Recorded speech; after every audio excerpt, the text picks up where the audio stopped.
Welcome to the Ducks Unlimited podcast, the only podcast about all things waterfowl. From hunting insights to science-based discussions about ducks, geese, and issues affecting waterfowl and wetlands conservation in North America, we bring the resource to you. The DU Podcast with your host, Dr. Mike Brazier. Today, we're going to be joined by another one of our friends and colleagues from up in Canada. We're going to have a series of updates to bring you on a variety of things. So we're going to start out talking about the breeding population survey and kind of what happened with it. We're also going to talk about some habitat conditions and a few other things along the way. So with that, let me welcome in our guest, Frank Baldwin, a waterfowl biologist with Canadian Wildlife Service up in Manitoba. Frank, welcome back to the podcast. Thanks very much, Mike. Yeah, we're going to kind of skip over detailed introduction of yourself this year. You joined us last year for an update on some of the, I guess, it was another sort of COVID-induced update to figure out how all the restrictions, travel restrictions were affecting banding and kind of some of the Arctic goose issues of that at that time. So folks can go back and find that episode if they want to hear about your background and what it is that, how you made it to your current position. But waterfowl biologist there in Canada, and wanted to have you on to talk about some of the updates for this summer. We're still dealing with some effects of the global pandemic, and I've been seeing some questions and concerns and uncertainty from people on social media, kind of wondering what all is going on with the survey cancellation, why we can't fly the survey again this year. And I think I've said on a few other episodes that we're trying to connect with Dr. Ken Richkus, the U.S. Fish and Wildlife Service, to kind of get their insight and perspective and comments on what went into that decision. But the Canadian Wildlife Service also plays a role in the survey, and certainly plays a large role in kind of facilitating the Fish and Wildlife Service's ability to come into the country to actually conduct the surveys. So Frank, for those that may not really appreciate the complexity of what all goes into this international survey, kind of set this up for us and talk about how the U.S. Fish and Wildlife Service and Canadian Wildlife Service interact with regard to this survey, and then we can talk about kind of what went into the decision for cancellation. Yeah, certainly, Mike. So absolutely, the U.S. Fish and Wildlife Service is our main partner in pulling off the BPOP annually, and have been over the duration of the survey. We're involved sort of early in the year, early in the spring, in looking at timing in the traditional area. So based on phenology, based on snow cover and melt, and figuring out sort of the time windows when we'd like to fly. And those discussions start happening very early in the spring.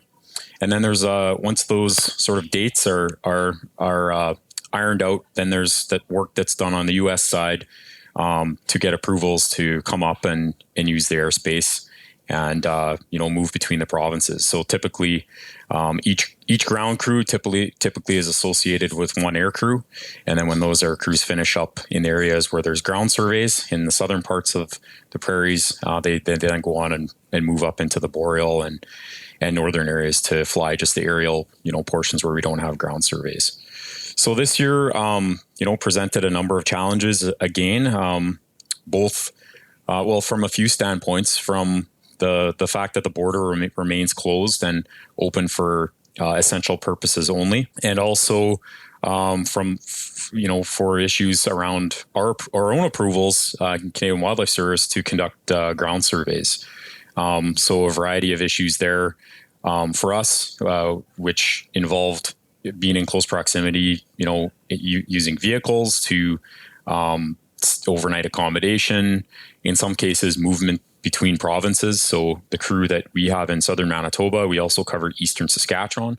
And the rules that we had in place and still have in place here in Manitoba require a post-isolation period after we return. So if we were going out of province, then we're isolating for 14 days when we come back. So a number of challenges there, and we only just recently received some good news on the side of field work in Canadian Wildlife Service, in that it looks like we're going to be able to start conducting some easy to mitigate field work sometime in June here.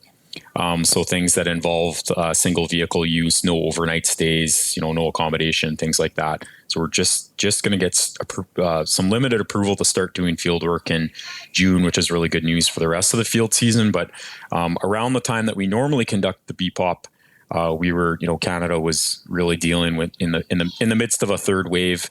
In Manitoba here, we still are. We're sort of just coming off the peak of our third wave. So there was a number of things that conspired to really, prevent the running of the BPOP for the second year in a row. Yeah. So Frank, I want to go back a little bit and take people back to the early months of this year, and kind of allow them to see it at least the way that I did, because that was the question coming into this year is, are we going to be able to conduct the survey? I know everyone was hoping that we would be able to.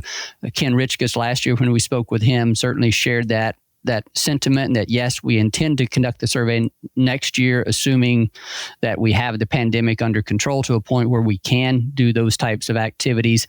And it's my understanding from some of the conversations that I was listening to from the people that I was talking with, things were lining up. If we go back to, let's say, February or March, and people were looking at the trajectory of COVID cases, at least in the States and in Canada at that time, people were optimistic back in February and maybe and even into March that we were going to be able to pull this off. The caseloads were coming down in the States. It's my understanding that the Fish and Wildlife Service was ramping up to conduct the surveys. They're the ones that provide the planes, the pilots, and the observers.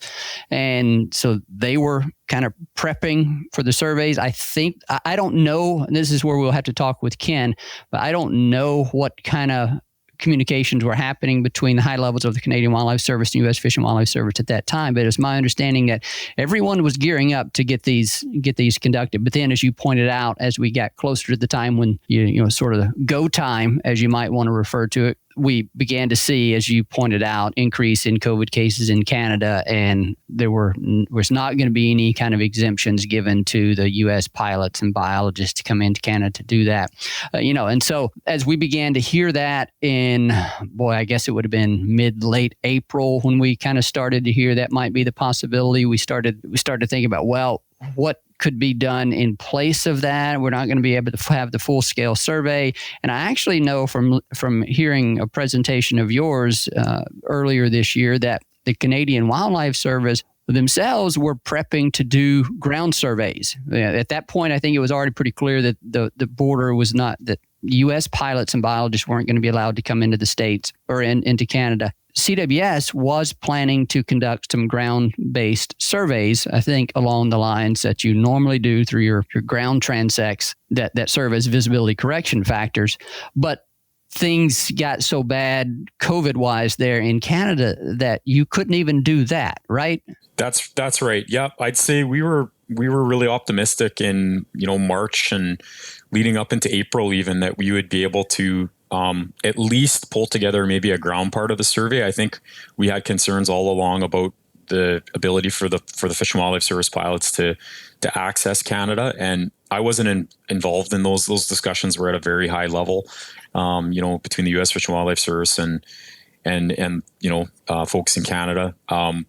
But we were sort of gearing up to do the ground portion, hoping that, well, maybe the planes might be able to get across, but also if they didn't, that we'd be able to put together some estimates of ponds and ducks, some of the more common ducks and things like Canada geese based on just ground surveys. In the strata that we actually have ground surveys. So in the traditional area, we don't have ground surveys in all of the strata, especially as you move further north. But we did some work earlier in the spring to look at our ability to produce estimates and how they correlated with the aerial estimates, and they were fairly good. They have more variance associated with them, but they're fairly good. And so we were gearing up, to do that work. So we were getting staff in position. We were getting our protocols ready, and right about that time is when the variance became a really big part of the equation in the pandemic, and many places were seeing their case numbers increase, and we still didn't at that point, we still didn't have approval to do field work, but we were working on the protocols to get approval when it became clear that it just simply wasn't going to be possible.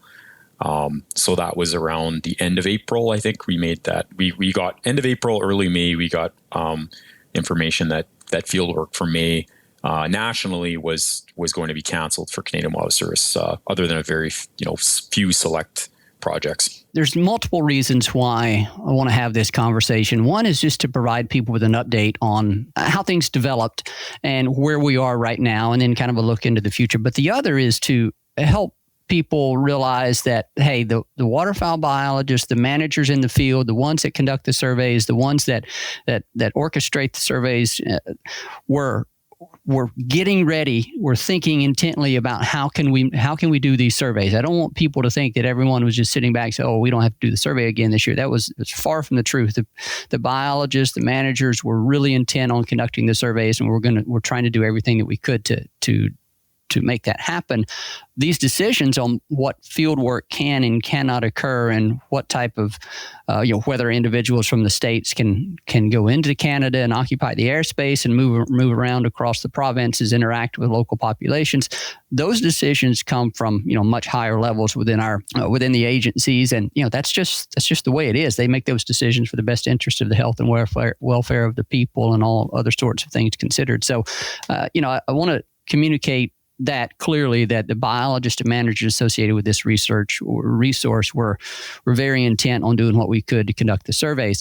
So the other reason why this conversation is so important, and why people were wanting to do everything that we could to get data on this from this year, is that we're heading into what's turning out to be a fairly severe extreme drought in certain parts of the prairies. And so the data that you talked about, that your crew, your staff were gearing up to collect from those ground transects, although it would not have been used in any formal fashion in harvest regulations for this year, it would have given us a pretty good barometer of how severe this drought is, relative to pond numbers and duck populations. So I want to make sure that's the other thing that has kind of factored into this. Is that kind of on your mind too, as you're thinking about really needing information or wanting information this year, Frank? Absolutely. That the wetland conditions and the drought indices across the prairies were definitely a driver, I'd say, for us looking to complete a ground survey only if we had to. Hard to say what decision, whether it would have been as big a priority. I suspect it would have been, even if we were in decent wetland conditions, since we, hadn't had a survey, in the previous year.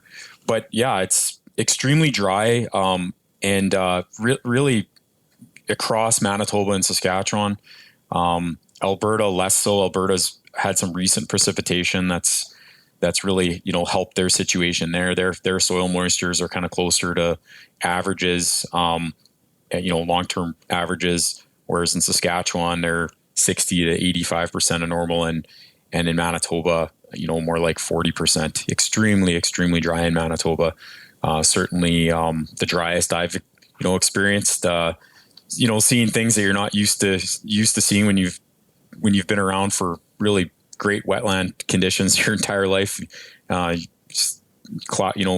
sky and some days is sort of yellowy brown from all the dust that's stirred up, and ponds that are supposed to be permanent and never go dry are dry. It's extremely dry in Manitoba, especially. Frank, was it you that was telling me about seeing dry ditches takes you back to your childhood when y'all would go out to the ditches and harvest topsoil and bring it back to your garden? Was that you? Yep. And that it had been so long. This is like the first time you've seen that since your childhood, because the lack of precipitation is allowing the roadside ditches to dry up and expose some of that sediment.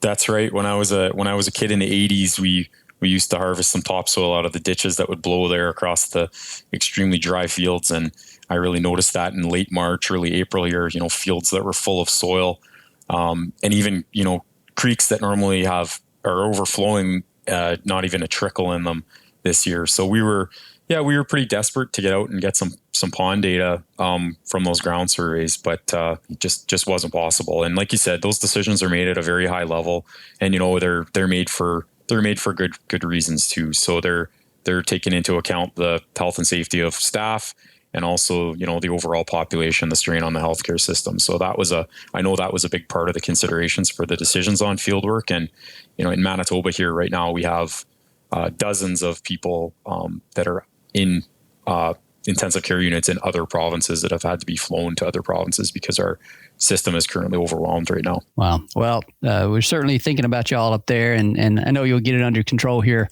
pretty soon with the vaccines rolling out. And I have family that live in Ontario as well as Manitoba, and so we're in contact with them recently and kind of get updates on how things are going. And you're going in the right direction. Hit a pretty big speed bump here recently, but confident that things are going to start improving. They certainly have down here in the States. And as we were talking before we kind of started recording, it's a good feeling to be able to resume some semblance of normalcy, and look forward to you all being able to experience that as well.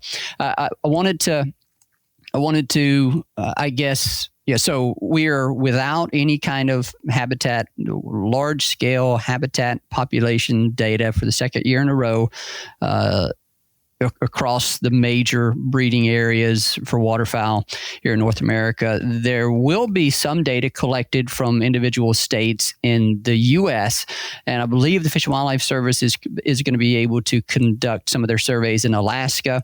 We'll talk with Ken Richkus about that, hopefully. But we're starting to get back some of that data. It's not full scale the way we wanted to this year, and obviously we're missing the big piece in terms of the waterfowl breeding population and habitat survey. But from a harvest regulation perspective, we're going to talk to Ken about this on the U.S. side, but from the Canadian side, so I know on the U.S. side, the harvest regulations for this upcoming year, 2021 into 2022, they have already been set here in the States because they were set based on predictions from last year, pond and population level predictions last year. So the drought that we're seeing right now, the lack of data that we're seeing right now is going to have no bearing on the upcoming on the regulations for the upcoming hunting season in the States. What about in Canada? I know y'all use a little bit of a different system, but tell me about that for people that may be interested. How did this affect your harvest, your waterfowl regulations? Similar to the U.S., our regulations are set here for this coming fall, and we have a biennial process for setting harvest regulations for migratory birds. So this coming December, we have regulatory proposals that go through a review process and then through a public consultation period. And those regulations are for the 2022-2023 hunting seasons. And that's happening this coming winter. And just speaking for the prairies here, so we make in Canada, we make regional decisions on those regulations, and I just want to speak for Prairie Canada only, where I'm situated. And I don't think we're anticipating any major regulatory changes to come through that process this December. We really make harvest management decisions using long-term averages. We try not to focus on the smaller sort of short-term blips in abundance and harvest. So slightly different process, but the take-home point is that this year's regulations are already set. If I understand things correctly, when Canada sets harvest regulations, you do it for a 2-year cycle? That's correct. Yep. Yeah, so you don't have the potential for year-to-year changes in harvest regulations the way we do in the States. We don't anymore. There is the ability for emergency regulations, but I don't think that I can't think of a scenario where there would be an emergency regulation for harvest management. What happens next year or over the coming year is obviously going to be of great interest to a lot of people, waterfowl hunters as well as waterfowl managers. And that's something that we'll keep our finger on the pulse of and have some people on to talk about that. How are we going to be setting regulations for next year whenever we're missing 2 years worth of data? I know those questions are running through the heads of a lot of people. And as we've done all along, I want to reassure our listeners that this group of birds, North American waterfowl, is the most intensively studied, well-studied of any on the planet. So if there's ever a group of animals that can that's in good condition and that can be managed safely and effectively with a hiccup in our data stream the way we have right now. It's going to be this group of birds. We have hundreds, thousands of people working and thinking about this group of birds, and we're going to try to bring some of those people on to share some of the thinking that goes into those decisions. But just want to reassure people that waterfowl populations came into this developing drought for most species still in really good shape based on our population estimates. So, that's something to be thankful for, and it's a reflection of a lot of the great habitat and population management that has occurred for this group of birds over the past, half century, and even before that, quite frankly, over the past century, I think we can say. I'd say too, Mike, just a very, very resilient group of birds too, as you know, and we've seen here, speaking for some of the populations that we monitor here in the prairies and their harvest rates, these birds are, have harvest rates, the proportion of the population that's taken by hunters, that are a fair bit lower than they have been, historically. And we've seen populations recover quickly from very low levels, throughout the history of the breeding population survey. So, so that's part of the rationale that we, use for not making sort of very decisions based on, very short-term changes in abundance. Frank, I have a couple of other things here I want to talk with you about. You've mentioned one thing early on, and let's go ahead and kind of cover this. I know it's going to be on people's minds as they're listening to this, but where do we stand with the border closure? And are you hearing anything that you can share with regard to potential opening of the border later this year? Anything that you can share? Sure. So the border is currently closed, and that closure extends to June 21st. So that's been extended. I think it's been extended on about a monthly basis since the beginning of the pandemic. And just based on the media reports, it sounds like the provinces are working with the federal government on reopening the border. So the federal government has the final say, obviously. But the timelines, people are speculating, but the timelines are really unknown and are thought to depend really on vaccination rates in both countries. So just to give people a summary of that, currently in Canada, about 59% of the population has one dose. And in the U.S., it's 51%, and the U.S. has a much larger proportion that are fully vaccinated, about 41%, whereas only 6% here in Canada. So the media reports really focus on getting those vaccination rates up, and that being really a key part of opening the border. And that's really important for the next phase of field programs that we have coming up, which include preseason duck banding in Prairie Canada, where a large proportion of the mallards banded in Prairie Canada are banded by U.S. crews, be they Fish and Wildlife Service or, a crew that normally comes up from the Mississippi Flyway. So, so we're hopeful to see some movement there in time for that work to begin in early August, but the clock is definitely ticking. Frank, I want to go back to something you said regarding vaccination rates, and this is, normally we wouldn't do this, but because normally we wouldn't, look to talk about something of this nature, but people have become infatuated with statistics and data and science over the past year. So you said something that may jump out to some of our listeners here in the States. I think you said the percentage of the population in Canada that has received at least one dose is over 50%, but the percentage that has received two doses is down around 6%. Did I hear that correctly? That's correct. Yep. So that's the thing that would have jumped out to people here in the States, because we never saw that disparity in the percentage that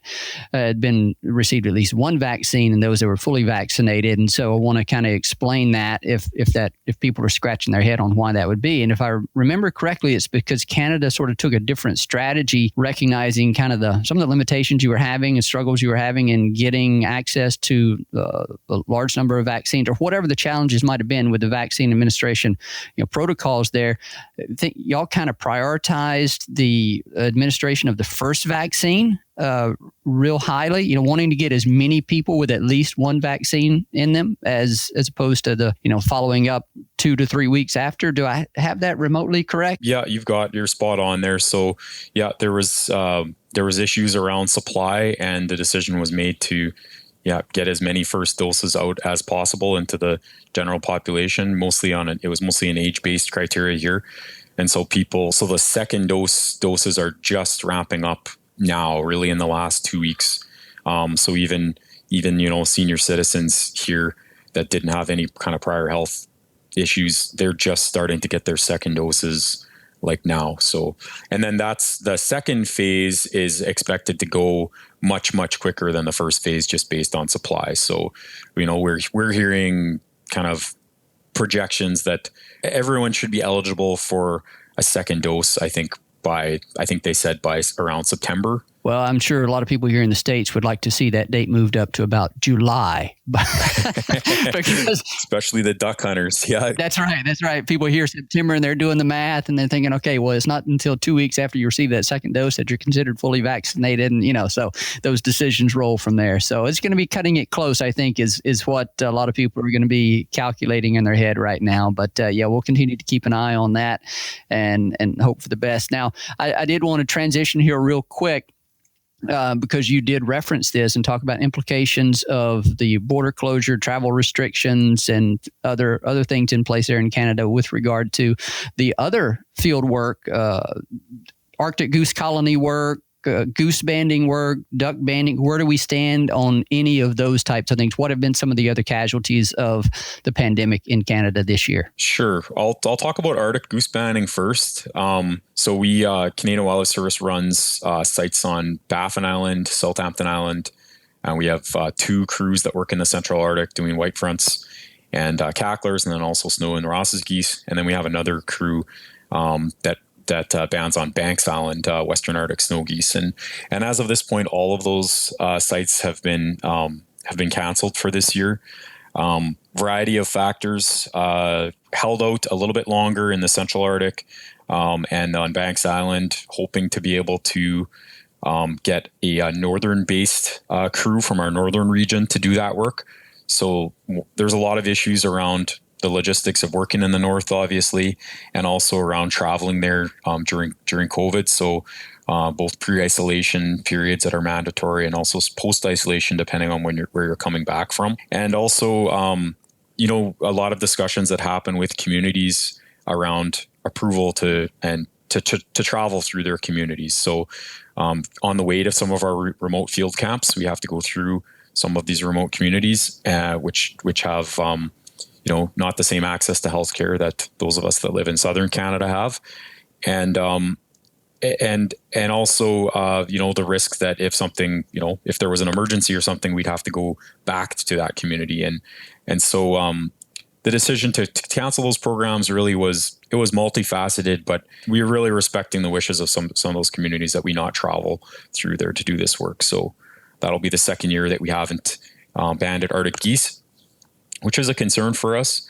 Right now, we're looking at the possibility of banning snow geese in northern Manitoba so that we can at least ban some mid-continent snow geese. So this is a site that Rocky Rockwell has run for years at La Perouse Bay. Rocky can't come up this year, depending on what our guidelines around fieldwork are. So around having multiple people in helicopters and staying with each other in field camps. We're looking at maybe trying to do that work because we could run that out of Manitoba with a crew that doesn't have to go through any other communities. And it's thought that Churchill will probably be open by the time that work happens because it is a tourism hub.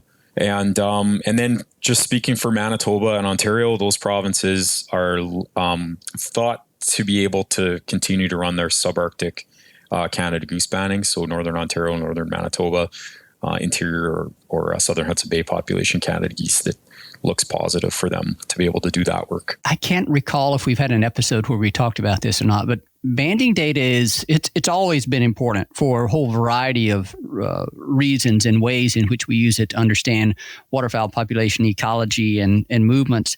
But increasingly, banding data and band return data are are important for estimating population size for some of these species of birds. Arctic nesting geese being one of the best examples at the moment, using a method known as the Lincoln-Peterson estimate. And we're not going to get into that here, but just to point out, that's one of the additional reasons why lack of the ability to band geese this year is maybe of heightened concern.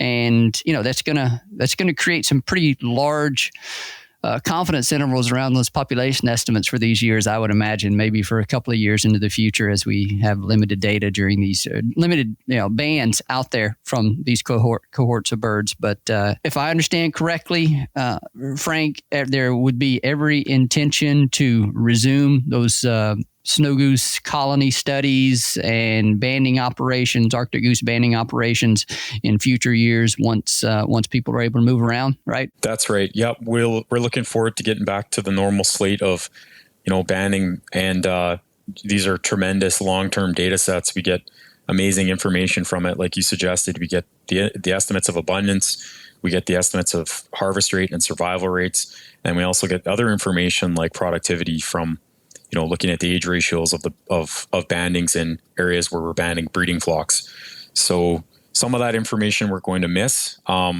Fortunately, there's a lot of great minds in the waterfowl community that are working on looking at how we can use some of the indirect recoveries of bands. So birds that were banded in prior years, and use that information perhaps to produce Lincoln estimates in the absence of annual bandings. So one thing, we're not used to having gaps in our banding data, but it's become an issue for a lot of waterfowl populations, and it's forced some really bright minds out there to look at some of the alternatives to how we can estimate things that we, in a fashion that we may not have needed to in the past. That's a great point, and it's another opportunity here for me to point out that the collection and use of monitoring data for waterfowl habitats, waterfowl populations, is of utmost importance to the waterfowl management community, and our ability to make wise decisions on harvest regulations, habitat management considerations, habitat conservation efforts, where and when, and all those. I mean, there's a number of ways in which all these data sets can come to play, and it's an important reminder here that waterfowl hunters play a very crucial role in providing those data through participating in harvest surveys, through reporting your bands, all of those types of activities that you're asked to participate in. We always and always will encourage you to do so, because that data is vital to the effective management of waterfowl populations. And it's why we've been so successful through the years. And if we lose that, then we begin to erode our ability to make some of those really wise and confident decisions. So thanks to everyone out there for participating in those programs. What about duck banding operations later this year? Frank, where do we stand on that? We're still a few, maybe, is there some time left to make some decisions about whether we're going to be able to do some duck banding in Canada? We're optimistic about duck banding. We were able to band ducks in Saskatchewan and Manitoba last August.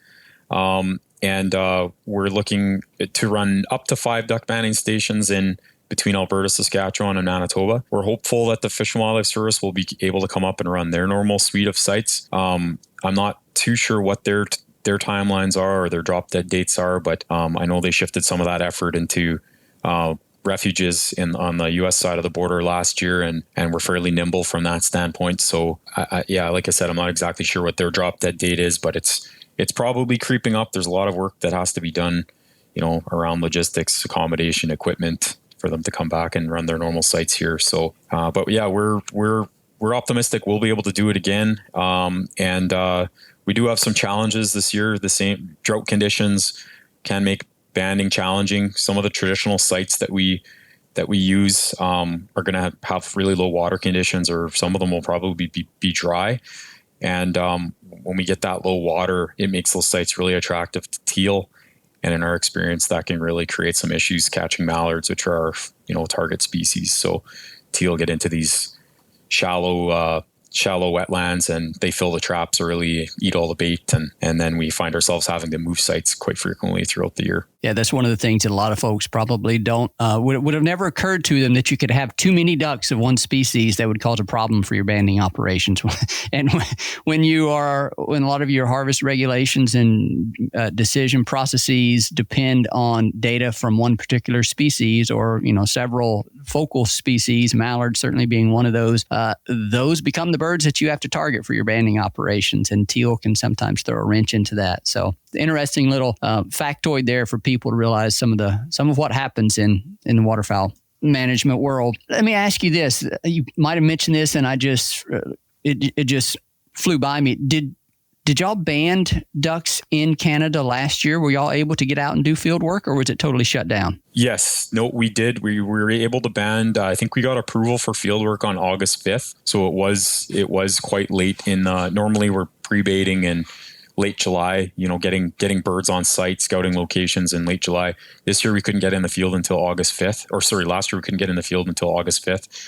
So we had a fairly compressed season. We did over 1,000 mallards between Manitoba and Saskatchewan, and lots of teal. And typically we have at least one site in Saskatchewan that really focuses on northern pintails. And they switched over to focusing on mallards this year just because of the timing. And I think some of their sites had lower numbers of pintails than previous years too. So I think they normally target teals a little bit earlier, pintails a little bit earlier. But yeah, we were able to run a couple sites last year. Sounds like there will be duck banding later this summer. I know there will be on the state side. Whether any of those, as you mentioned, whether any of the Fish and Wildlife Service will be able to get into Canada remains to be seen. But if they're not, I do know that they would plan to shift those resources again, Canada to some places in the States where they could ban birds. So at least we'll be able to get some bans on some ducks out there this year. Geese, it's not going to be as productive as we normally, in terms of banding operations that you mentioned, but we'll get back up and running on those things next year. Hopefully, certainly, if not, then we've got we probably have some issues that we're not looking at right now that aren't on our radar. So hopefully we're fully back up to normal with all these monitoring programs next year.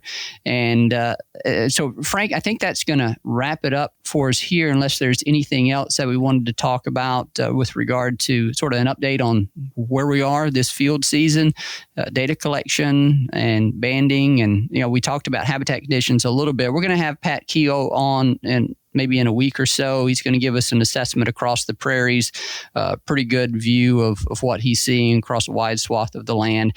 But anything else that you wanted to mention here to our listeners? I know some people will be thinking about Arctic phenology, the avid Arctic goose hunters out there that know that the number of young in the population really drives the quality of the hunting season. So some people might be starting to think about phenology, and it's a little bit early to really say in the Arctic. But the next month will be crucial to productivity of many of those Arctic geese. And given that we won't have Arctic banding this year, we won't really have a great idea about productivity for different regions of the Arctic until we complete some of our fall productivity surveys or age ratio surveys across the prairies. So spoke to you a little bit about that last year. And I'd say by October, we'll have a pretty good sense of what production was like across the Arctic. All right. Well, we'll have to get back in touch with you or some of your colleagues to receive an update on what those surveys revealed. As you said, I think we did that last year. And so we'll make that another part of our fall lineup, and people can look forward to that. But for now, Frank, let's wrap it up. Thank you for joining us here on the podcast. Thank you for sharing some insights from north of the border. And as I said earlier, best wishes to everyone up there getting through the final months of this very weird time that we've been going through. So thanks, Frank, and we'll catch up with you sometime in the future. Appreciate that, Mike. Thanks a lot. Enjoyed it. A special thanks to our guest on today's episode, Frank Baldwin, a waterfowl biologist with the Canadian Wildlife Service stationed up in Manitoba. We greatly appreciate his insights on everything from the population survey to the border closure and kind of what we may be looking at with that this year and hopefully getting that opened up. As always, we thank our producer, Clay Baird, for the great work he does with these podcasts. And to you, the listener, we thank you for joining us, sharing your time with us, and we thank you for your support of wetlands and waterfowl conservation.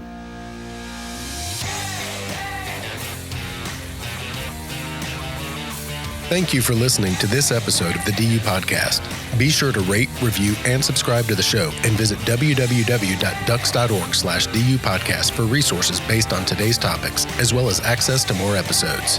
Opinions expressed by guests do not necessarily reflect those of Ducks Unlimited. Until next time, stay tuned to the Ducks.